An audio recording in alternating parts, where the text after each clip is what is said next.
Richard Tice hasn't just won a legal battle, he's successfully picked your pocket to fund a victory lap for a job that won't exist.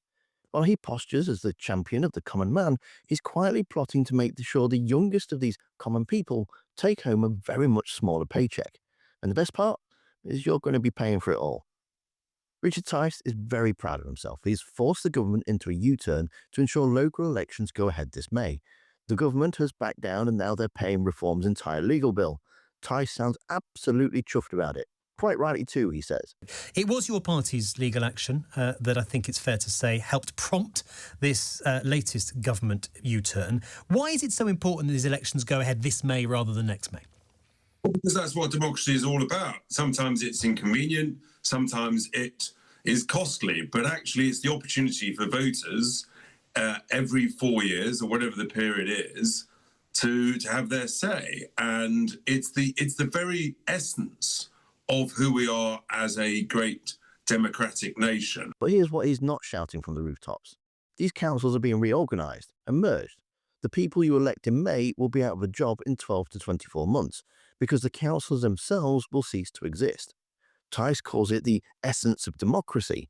Most people would call it spending tens of millions of pounds on a temp job that nobody really asked for. Not only caved in, but agreed to pay all of our legal costs, quite rightly, too. And the question now is, who's going to resign on the back of this? Well, who should resign? Who should resign? Well, at the very least, Steve Reed, the Secretary of State for Housing, Communities and Local Government. I mean, I challenged him time and again in the House of Commons on this issue. And so I think at the very least it should be him.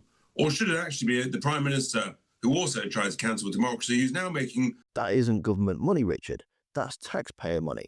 And you've managed to find a way to make the public fund your PR stunt while the country is supposedly broke. You've demanded resignations over the U-turn, but stay silent on the sheer waste of forcing a vote for redundant roles. Now, here's where it gets properly shameless.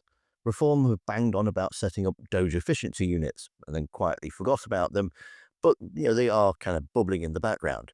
They're named after Elon Musk's thing in America because Reform haven't got any ideas of their own.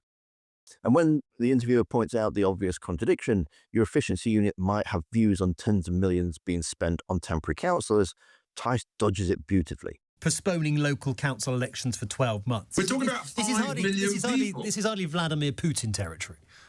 We're talking about cancelling for 5 million people. When do you stop? If you just say, oh, it costs a bit and therefore we're going to save a few quid, well, no, you might as well just cancel the whole thing. No, that's not how we do it. The government's argument on this, as you'll be very familiar with, is that a lot of these councils won't exist next year. They're being they're merged with other councils as part of a sort of local government reorganisation. And their argument was, what's the point in spending tens of millions of pounds organising elections to elect people who won't have a job in 12 months' time? Which, when it comes to taxpayers' money, is a fair point, isn't it?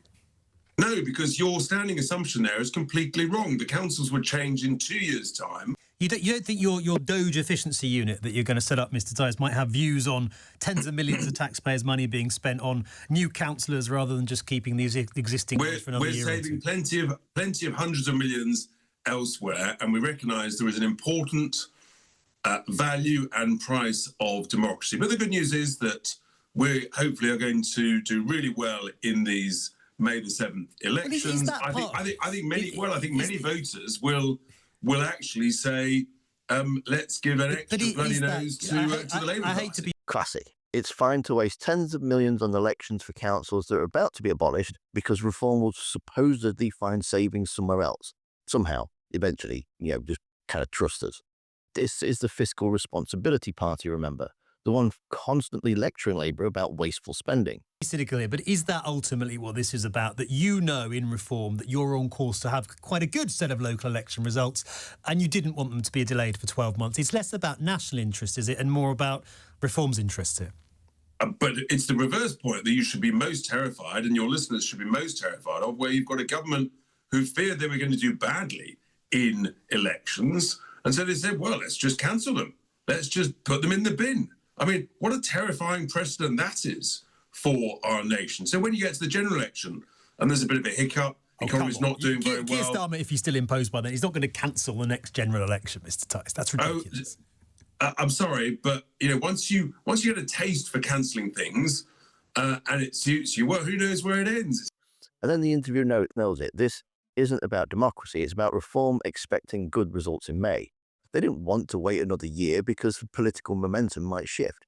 So they're forcing expensive elections that serve no long-term purpose, making taxpayers foot the bill for both the elections and their legal costs. Democracy has a price, apparently, if you're the one that's going to be paying for it. But it gets better. For a party that claims to represent the forgotten working class, they've got a very funny way of showing it. When pressed on youth unemployment, Tice's big solution isn't investment or training, it's paying people less. He's furious that Labour raised the minimum wage for 16 to 24-year-olds. Absolutely livid. How dare they give young workers more money? Well, sadly, this Labour government has dramatically increased the minimum wage for 16 to 24-year-olds.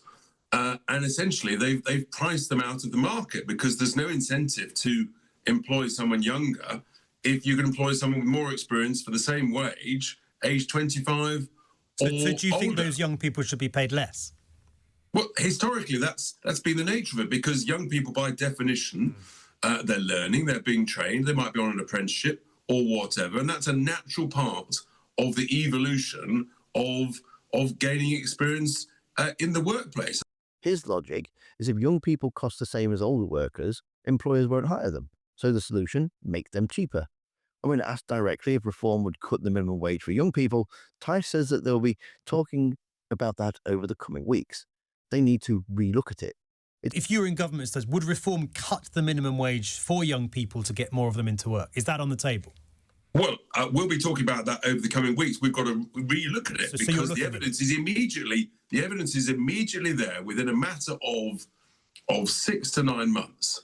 But this has had a catastrophic impact, as well, of course, of the impact of national insurance contribution rises, employment rights, fears from the dreadful Employment Rights Bill. All of these things have a cumulative impact. Right. Which means that employers are saying, but just to be very why clear should on I that take the specific risk? point, It's not a denial, it's political speak for, yes, but I don't want to say that on camera. His defense is masterclass in circular logic. 100% of nothing is nothing, right? He argues that wage is irrelevant if you're not employed, suggesting the only way to get young people into work is to make them cheaper to exploit. You know what else was historical? Child labour, workhouses. Should we bring those back too because that's the nature of it?